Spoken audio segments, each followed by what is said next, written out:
Did my opening lines really get to you that strongly? The past has always had a great charisma for me. Me too. I was born too late. Oui, exactament.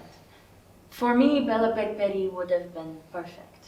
The whole sensibility, the kiosks and street lamps, horses and carriages and Maximes then. You speak very good English. No, not really. Yes. And how long have you been dating Picasso? Oh, God, did I just say that? Pardon? Nothing, sorry. I didn't mean to pry or anything. Born in Paris? I was born in Bordeaux. I moved here to study fashion and... You don't want to hear it. No, I do. I came here to study with Coco Chanel, and I fell in love with Betty, also a very haunted, dark-eyed Jewish Italian painter. And I knew Amadeo had another woman, but I couldn't resist moving into his apartment when he asked, and it was a beautiful 6 months. Not Modigliani. Wait, what was it Modigliani? You lived with Modigliani? You asked me, so I'm telling you my sad story, with Brock also there with another woman, many, and now with Pablo. I mean, Pablo's married, but every day is on again, off again. I don't know how any woman can stay with him. He's so difficult. My God, you are a whole different level of art groupie. Pardon? Oh, nothing. But tell me about yourself. Did you come to Petty to write? Because these days many Americans feel the need to move here. Isn't Hemingway attractive? I love his writing. Actually, I'm visiting. Oh, you must stay. It's a wonderful city for artists and writers. Believe me, I want to, but it's not that simple. Well, I did fall madly in love at the start of your book, so I want to hear the rest of it. I only wish I could, but I can't. Hopefully I'll see you again. That would be nice. Oh, hello again. How nice you're here. I'm just at Gertrude Stein's. She's almost finished my novel. The Fitzgerald invited me over. They said you'd be here. Well, you and Pablo. Oh, Pablo's home. We had a bit of a quarrel, but you looked like you were having fun dancing with Juna Barnes. That was Juna Barnes? Oh, well, no wonder she wanted to lead. Isn't this a wonderful place to throw a party? Only the Fitzgerald would think of it. Look, this is from the turn of the century. Everything was so beautiful then. Would you like to maybe take a walk?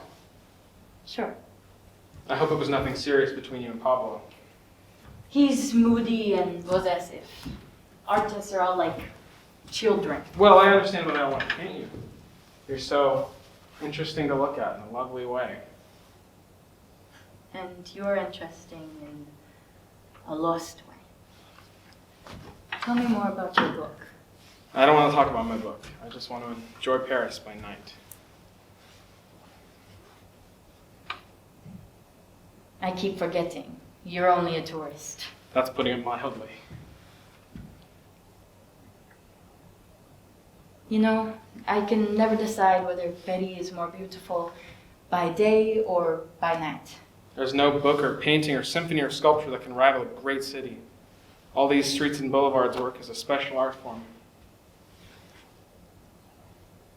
I love that the main character in your book sells memories. Well, because he believes in his soul that progress isn't automatically for the better.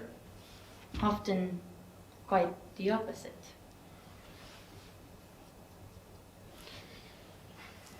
You never said you were getting married.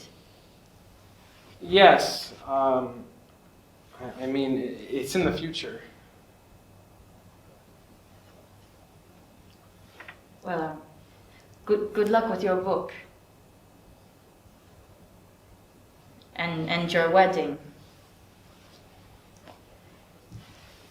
You know, I feel like you'd like Inez. She has a sharp sense of humor, and she's very sexy. Not that we agree on everything, But of course. the important things. Actually, the small things. The important things, not so much. She'd love to live in Malibu so that I could work in Hollywood, but I will say we both like Indian food. No, not all Indian food. We both like pita bread. Yeah, we both love pita bread. So.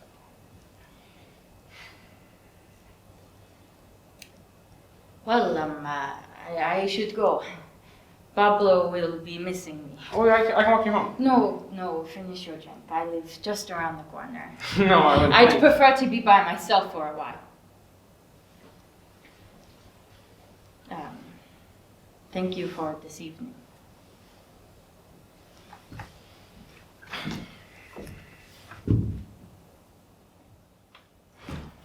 What are you doing here? I came to find you. You did? Let's just say as a writer, I can see into people's souls, and I sense that you have very complicated feelings towards me. But you're getting married. I'm not so sure about anything anymore. Can we just go where it's quiet?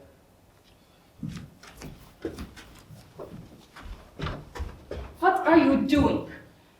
I don't know, but I do know that for a moment while I was doing it, I felt immortal. But you look sad. Because life is too mysterious for me. It's the time you live in. Everything moves so fast, life is noisy and complicated. Not like the Belfec. In those years, Betty lived only for beauty. You know, I've always been a very logical person. I never took any chances or did anything crazy like move here when I first could have or take a shot at being a real writer, not a Hollywood hired hand, but I feel like letting everything go. Here. They're beautiful.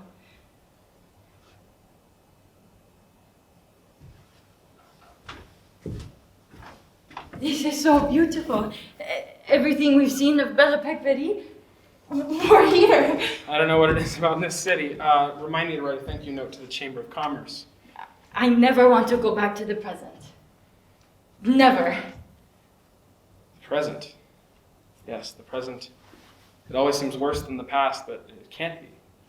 To always think this generation is stupider and coarser than the last, and yet here we are at Maxime's tonight. And yes, it's fabulous. And I know just where I want to go next.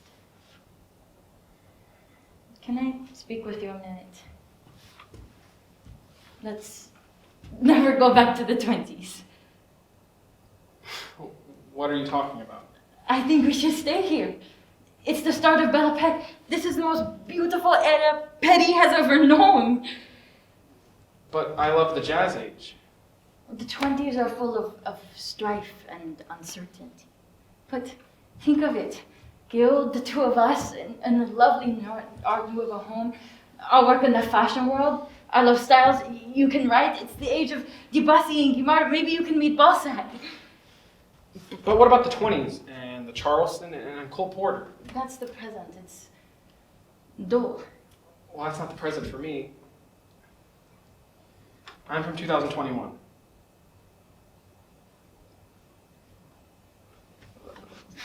What do you mean?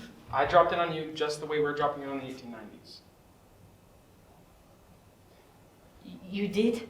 I needed to escape my present just like you needed to escape yours. To a golden age. Surely you don't think the 20s are the golden age. Well, to me they are. But I'm from the 20s, and I'm telling you the golden age is at the Bella Peck. Yes, but don't you see? To these guys, the golden age is the Renaissance. They traded anything to paint alongside Michelangelo or Titian, and those guys probably imagined life was better when Kubla Khan was around. I'm having an insight. A minor one, but it accounts for the anxiety of my dream. What dream? Okay, so last night I dreamed I ran out of Zithromax. I went to the dentist, they had no Novocaine. These people have no What are you antibiotics. talking about? And even in the 20s, no dishwashers, no 911 if your appendix bursts, and no movies on demand. But if we love each other, what does it matter when we leave? Because if you stay here and this becomes your present, sooner or later you'll imagine another time is really the golden time. And so will I. I'm beginning to see why this can't work, Adriana. The present has a hold on you because it's your present. And while no progress is made in the most important things, we get to appreciate when little progress is made. The internet, Pepto-Bismol. The present is always going to seem unsatisfying because life itself is unsatisfying. That's why Gauguin goes back and forth between Paris and Tahiti, searching. You see, it's my job as a writer to try and come up with reasons why, despite life being tragic and uncertain, it's still worth it. That's the problem with you writers. You're so full of words, but I'm more emotional. I'm going to stay and live in Petty most glorious time. You made a choice to leave Petty once, and you regretted it. Yes, that one I regretted, but it was a real choice. And I made the wrong one. This is a choice between accepting reality and surreal insanity.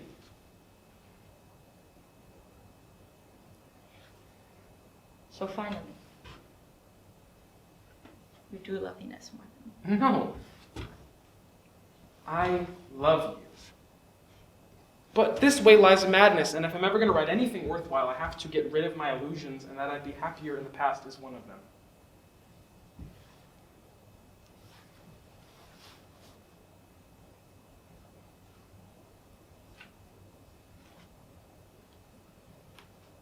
Goodbye, Gil.